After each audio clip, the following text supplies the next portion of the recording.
예수님께서 감람산으로 가셨다. 그리고 감람산에서 감람산 광화를 하셨습니다. 그 감람산 광화는 종말에 관한 것이었다. 안 잊어버렸죠? 그리고 그 감람산 광화를 마치신 후에 하신 말씀이 짤막하게 성경에 소개하고 있는데, 십자가에 못 박혀 죽으시기 위해서 내가 팔리리라, 그렇게 예고하셨습니다. 내가 팔릴 것이다.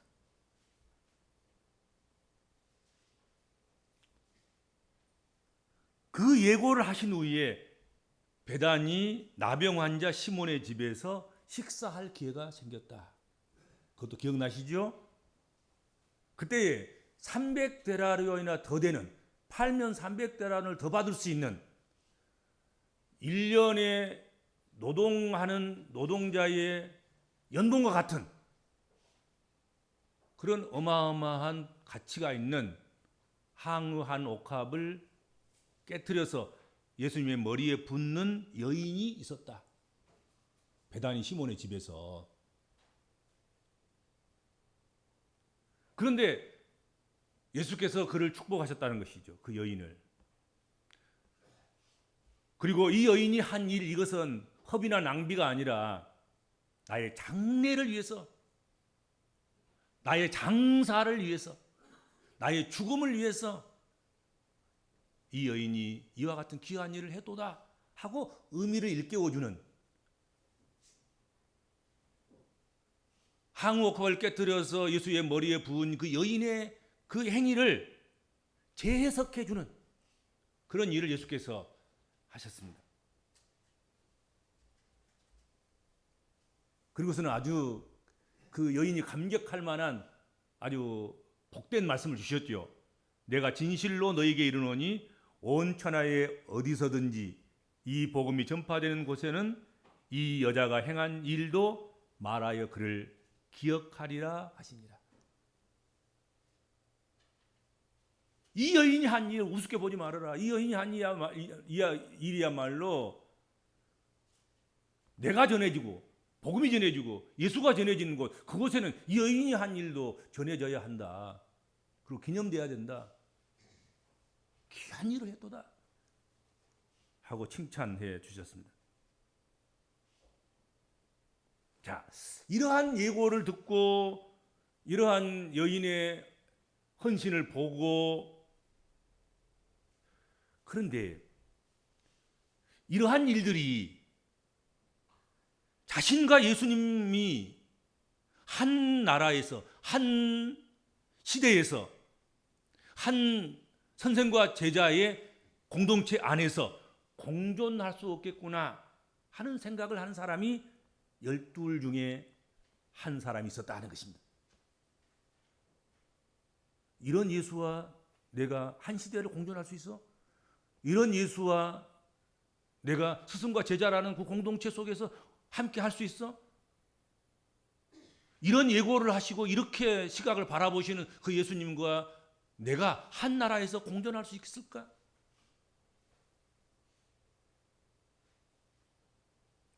그래서 가룟 유다라는 사람은 공존할 수 없겠다고 생각합니다. 그가 오늘 우리가 함께 나눌 말씀의 주인공인 가룟 유다입니다.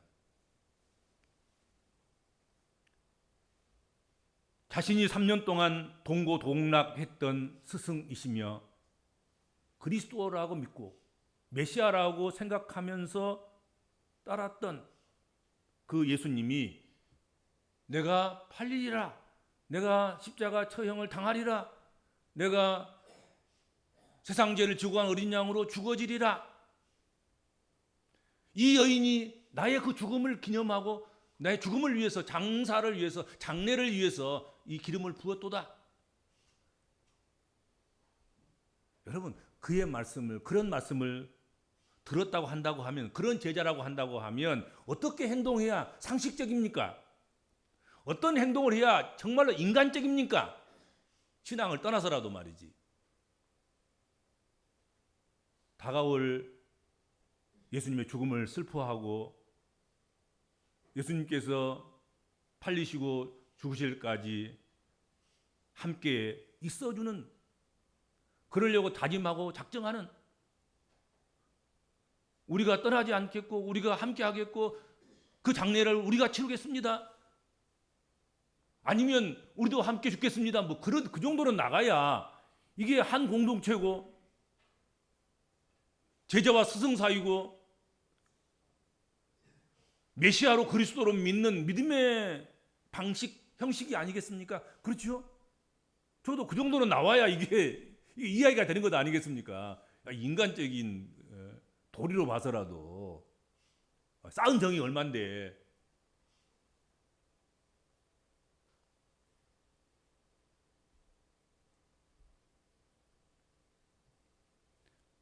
항우한 옥합을 전부 예수님의 머리에 부은 여인처럼 주님의 장례를 위해서 무엇인가라도 하는 게 도리가 아니겠는가 하는 거지요. 그렇죠? 이 여자는 제자도 아닌데 예수님의 머리에 이 엄청난 걸 부어드리면서 내가 팔리리라 내가 죽으리라 한 그 일을 위해서 그런 희생을 했단 말이지요. 그런데 예수님의 돈깨를 맡고 12제자의 돈깨를 맡아서 정말로 예수님의 사랑을 받고 예수께서 하시는 그 모든 행사를 주관하고 그 비용을 대는 그런 역할을 맡았던 가룟 유다가 예수를 공존할 수 없는 사람, 함께 할 수 없는 분, 팔아치워야 할 분, 이렇게 생각했다는 거잖아요.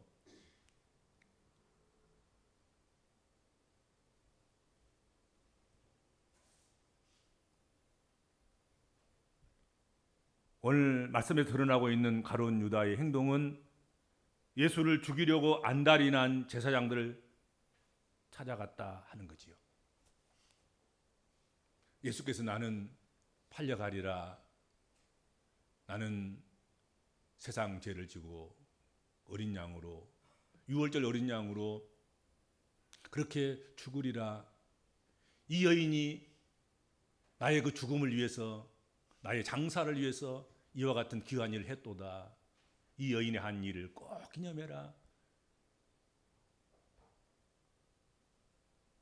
그럴 때 가룟 유다는 제사장들을 찾아갔다는 것이죠. 이때 이 제사장들은 예수를 죽이고자 관청에서 모임을 갖고 회합을 하고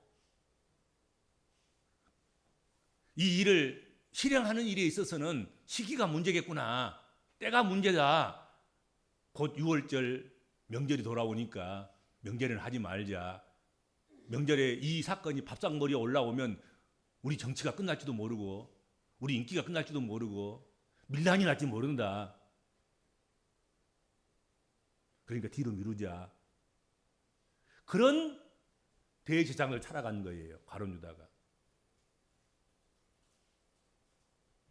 그리고서는 대제사장들과 예수님의 생명을 놓고 먼저 그 값에 대해서 흥정하는 아주 야비한 모습을 보여주고 있습니다. 내가 예수를 너희에게 넘겨주리니 얼마나 주려느냐. 이게 제자가 스승을 팔면서 한 이야기예요. 내가 내 스승 예수를, 내가 내 그리스도, 내 메시아 예수를 너에게 팔 테니까, 넘겨줄 테니까 얼마나 주려느냐. 그러자 대제사장들 측에서 제시한 금액, 준 금액이 뭐였냐면 은 30을 달아주었다, 그렇게 성경은 기록하고 있습니다. 가룟 유다는 자기가 먹여보지도 못했어요.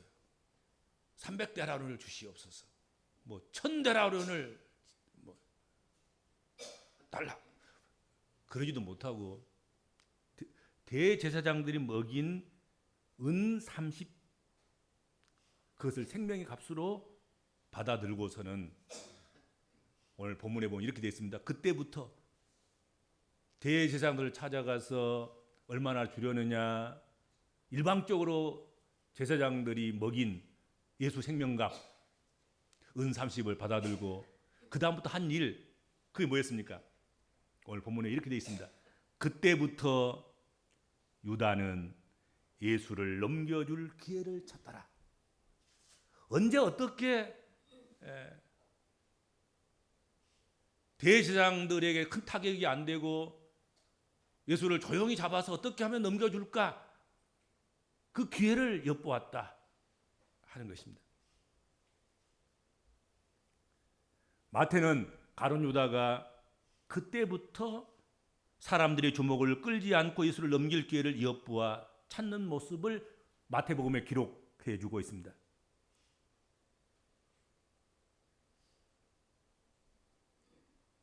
그리고 가룟 유다에 대한 그 이미지를 최악의 배신자의 모습으로 그려주고 있는 것이 어떻게 보면 마태복음에서 나타내주는 그런 가룟 유다의 이미지가 아닐까 생각이 됩니다. 가룟 유다와 대제사장 사이에서 흥정과 거래가 있은 후에 가룟 유다가 예수님을 잡기에 좋은 기회를 찾아서 대제사장들에게 그것을 제공해 줌으로 말미암아서 대제사장들조차 염려했던 명절에는 말자 밀란이 날까 염려가 되는구나. 그래서 뒤로 밀어놨던 그 일을 가룟 유다가 돈 받은 후로부터 어떻게 하면 밀란이 안 나고 어떻게 하면 조용히 하게 어떻게 하면 예수를 잘 팔아먹을 수 있을까? 그 기회를 찾아서 최고의 기회를 만들어서 오히려 순조롭게 유월절임에서도 불구하고 어둡고 인적이 드문 한적한 곳에, 그곳이 어디였냐면 겟세마네 동산이었죠. 거기서 예수님을 팔아먹고 그리고 대제사장들은 예수님을 잡는 일에 성공할 수 있었다 하는 것이죠.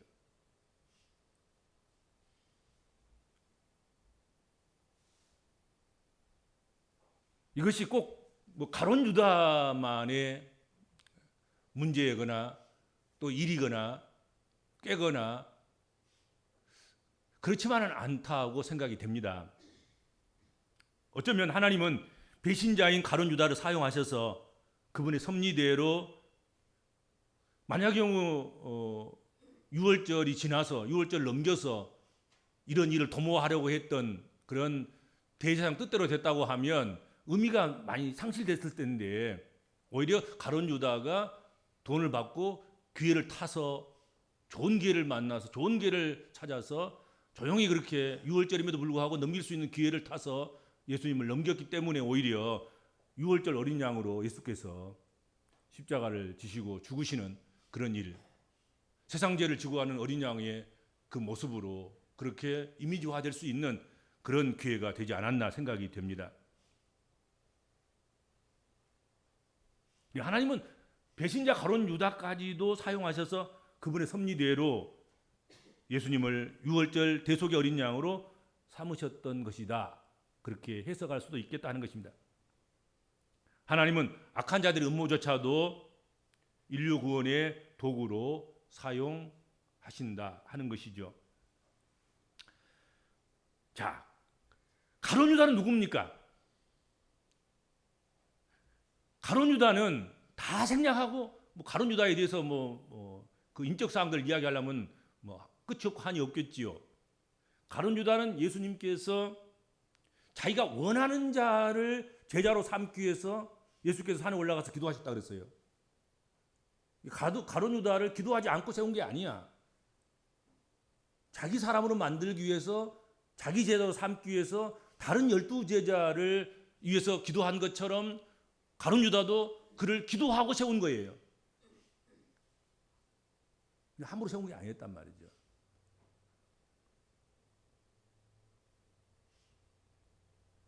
그냥 무턱대고 세운 건 아닌 거란 말이죠.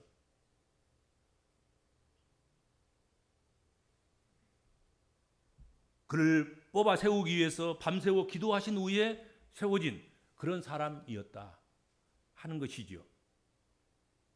그리고 그는 주님이 특별히 신임하셨던 것이 틀림이 없는 것 같습니다. 뭐 어느 조직이든 항구적으로 회계나 재정을 맡는다는 것은 그것은 대단한 신임이 아니면 불가능한 것입니다. 뭐 그냥 이렇게 뭐 주어진 기간, 제한된 기간을 하고 또 이렇게 바뀌고 그런다면 모르지만 이 예수 공동체의 재정부장은 회계는 한 번도 바뀐 적이 없어요. 처음부터 끝까지 항구적으로 한 거예요. 그러니까 얼마나 예수께서 이 가룟 유다를 신임했냔 말이야. 완전히 신임한 것 아니겠습니까?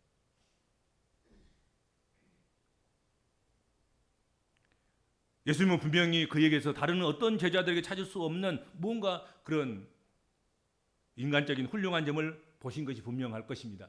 그래서 그에게 그와 같은 일을 맡기신 것이 아닌가 생각이 됩니다. 그런데 그 12 중에 하나인 그가 예수님의 신임을 특별하게 받았던 그가 예수님께서 죽음을 예고하시자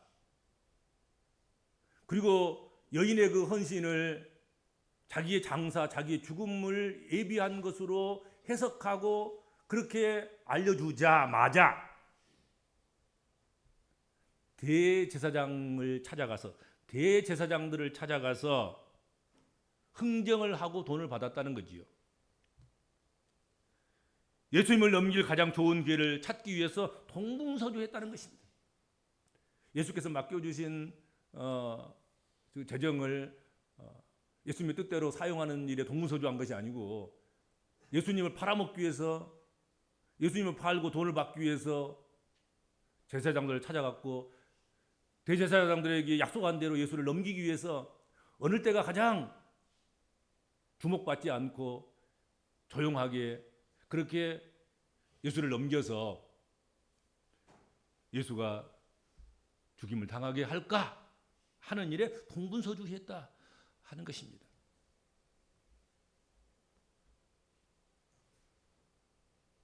성경은 가룟 유다가 예수님을 종의 몸값인 은 30을 받고 판 그 사건을 가룟 유다의 탐심에 의한 것임을 부각시키려는 의도를 숨기지 않습니다. 감추고 있지 않습니다.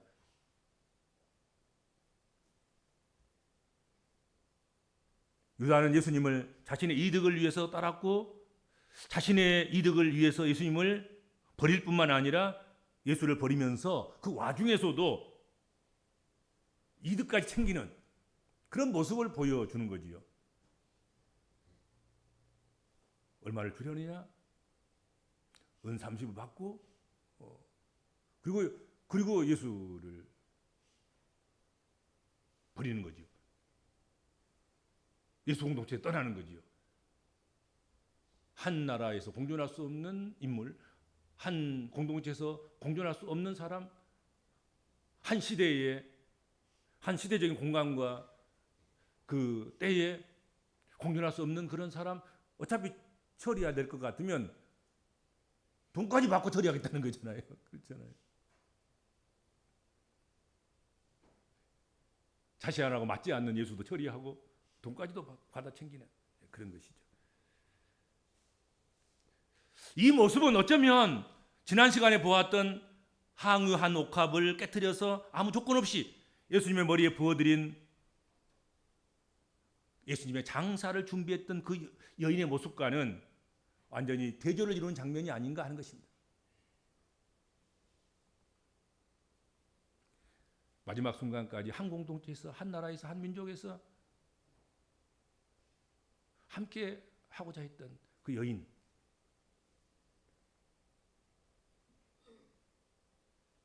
그 예수 그리스도로부터 아무것도 얻을 수 없어도 내 것을 다 부어드리고 내 것을 다 드리고자 원했던 그 여인의 모습과 어쩌면 이렇게 가룟 유다의 모습은 다른가.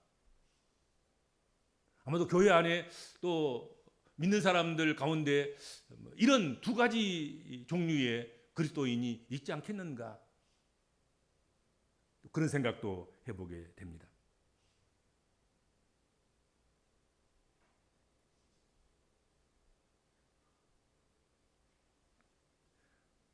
그렇다고 가룟 유다가 탐심 하나만 가지고 예수님을 팔았다고 고집하고 싶은 마음은 없습니다.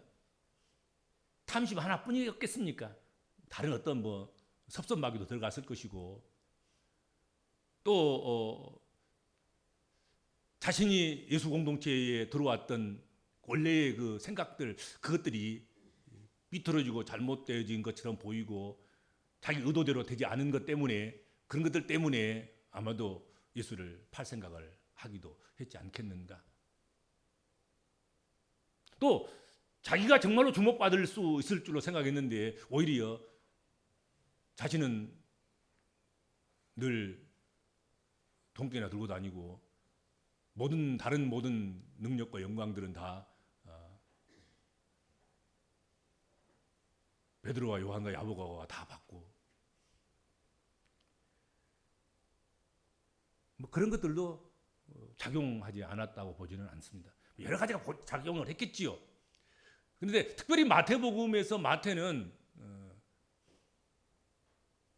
가룟 유다의 배신을 물질주의에 사로잡힌 자로 규정하고 있다 하는 것이죠. 그렇죠. 그렇지 않으면 이렇게까지 한 인간을 물질에 그냥 매몰된 사람으로 그렇게 성경이 만들어 놓지는 않습니다. 근데 마태복음에 보면 가룟 유다는 완전히 이건 사람 같지 않아요. 물질 앞에서는 먼저 스승을 팔아먹기 위해서 대제사장들 찾아가서 내가 예수 넘겨줄 테니까 얼마나 주려느냐 이래가지고 자기가 자기 값을 제시도 못해요. 그냥 은 30 주니까 달아주니까 그냥 아무 소리도 못하고 그 달랑달랑 들고 나와가지고 그때부터 그 값 받은 것을 처리하기 위해서 기회를 찾아서 결국은 예수를 넘겨주는 그런 일에 혈안이 된 가룟 유다의 모습을 보여주고 있다 하는 것이죠.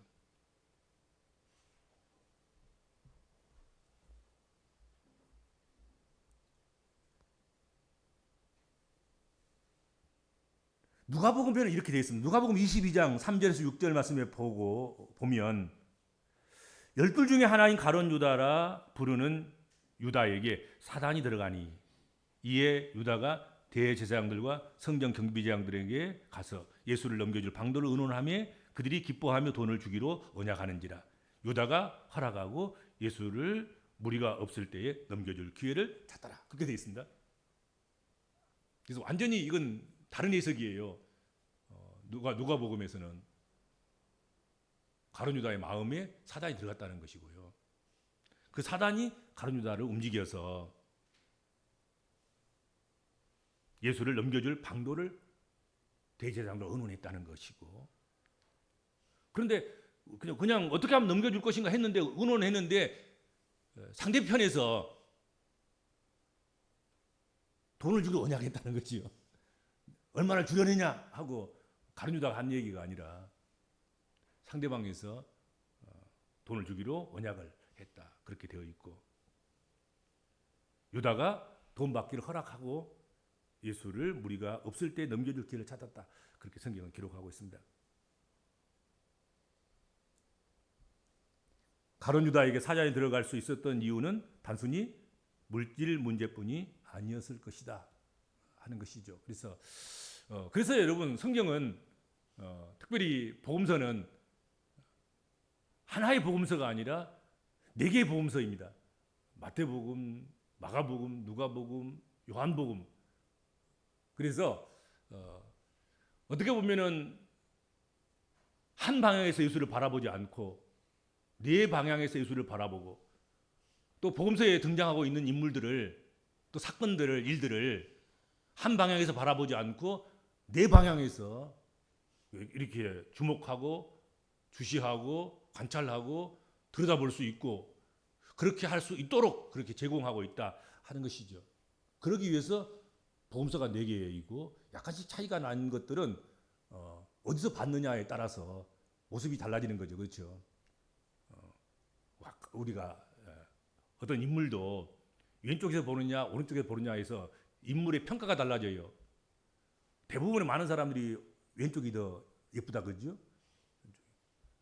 그래서 왼쪽에서 보는 것과 오른쪽에서 보는 것과는 인물의 평가가 차이가 나는 것입니다. 그런데 앞에서 보는 것과 뒤에서 보는 건 전혀 다르죠. 그렇잖아요. 그러니까 성경을 읽을 때, 특별히 복음서를 읽을 때는 네 복음서를 다 읽으셔야 됩니다. 예, 마태복음이 전부가 아닌 거예요. 마태복음을 읽으면 누가복음도 봐야 되는 것입니다. 마가복음을 읽으면 요한복음도 봐야 되는 것입니다. 그래야지 완성본을 보는 거예요. 완성본. 완성도가 높은 복음, 완성도가 높은 예수를 우리가 보게 되는 것입니다.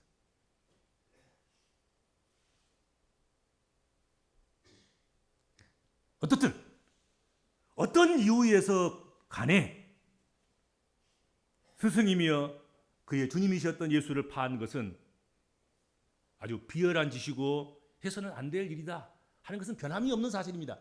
뭐 사단이 들어가서 그랬던, 아니면 물질에 매여서 그랬던, 아니면 의견이 들려서 그랬던, 뭐 실망을 해서 그랬던, 뭐 무슨 어떤 작용에 의해서 했던 간에 가룟 유다가 한 일은 그것이 인간적으로든지 영적으로든지 어떤 것으로든지 합당한 일은 아니다. 그건 비열한 짓이다 하는 것이죠. 그건 변함이 없다 하는 것입니다. 그런 일을 했기 때문에, 그런 비난받을 비열한 짓을 했기 때문에 유다라고 하면 비열하고 배신을 일삼은 그런 사람으로 우리가 떠올리게 되는 것이고, 유다라는 명칭, 유다라는 이름, 그 이름은 일종의 주홍글씨가 된 거지요. 나쁜 것은 다 유다를 붙이잖아요. 유다의 키스, 유다의 염소, 뭐 나쁜 것은 다 유다야, 유다. 그렇잖아요. 그래서 우리가 신앙생활하면서 주홍글씨가 되면 안 되겠다. 적어도 어떤 사람, 그 사람을 들먹일 때마다 그 사람이 예수 판 사람, 예수를 돈 받고 팔아먹은 사람, 예수를 배신한 사람, 그렇게 되면 안 되지 않겠습니까? 적어도 우리 그리스도인들이 우리 이름이 호칭되거나 우리 이름이 드러나는 곳에는 항워컵을 깨뜨려서 예수 그리스도의 머리에 부어준 그 여인과처럼 어느 곳에서나 어느 때나 그의 이름이 기념되고 그가 한 일이 기억되는 그런 그리스도인으로 우리가 신앙생활을 잘 해나가야 되지 않겠는가 하는 것입니다. 그런 그리스도인들이 되시길 바랍니다. 주님 감사합니다. 저희들을 기도하고 하나님의 자녀로 부르시고 하나님의 사람들로 세우신 줄로 믿습니다. 우리가 섬기는 주의 몸된 교회도 주께서 기도하고 허락하셨고 세우셨고 또 오늘도 그 몸된 교회 가운데서 주께서 일하고 계심을 믿습니다.